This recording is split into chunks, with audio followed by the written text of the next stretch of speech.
তো guys welcome to my another blogs. তো আজকে যাইতেছি গাইজ বাজারে যাইতেছি গাইজ। আমরা তো দোকান আছে, দোকানের মাল উঠান লাগবো। তো মালটিকে আজকে প্যাকেটিং করে আমু, কালকে উড়ামু।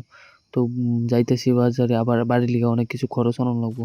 তো বাজারে গেছি, এটি খরচটি লিয়ে আইছি, আর বাকিটি প্যাকেটিং এর লিগে দিয়ে দিছি। কালকে যাইয়া দোকানের লিগে উড়াই আমু, কালকের ব্লগে তোমরা দেখতে পারবা। তো পরিমাণ ক্ষুধা লাগছে, বাড়ির যে এসে এক কাপ চা খাইতে হইব। এদিকে মা দিল চা, এর লগে দিল বিস্কিট। বিস্কিট আর চা খামু। এই দেখো বিস্কিট, কে কে খাইছে ওই বিস্কিটই কমেন্টে জানাইও কিন্তু। আর তোমরা কই থেকে ভিডিওটি দেখতেছো আমার জানে।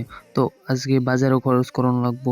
কিন্তু বাবু একটু অসুস্থ আছে, বাবুর একটু জ্বর আইছে, তো তার লাগে বাবু যাইতো না, আমারে যাওয়ান লাগবো। তো এদিকে রেডি হয়ে গেছে তাড়াতাড়ি। তোমরা একটু বাবুর লিগে দোয়া করো, তেমন বাবু তাড়াতাড়ি ঠিক হয়ে যাবে। তো এদিকে বাজারে আই পড়ছি, মাছ লয়ে এলাম। তো আবার কালকের ব্লগে তোমরা লগে দেখা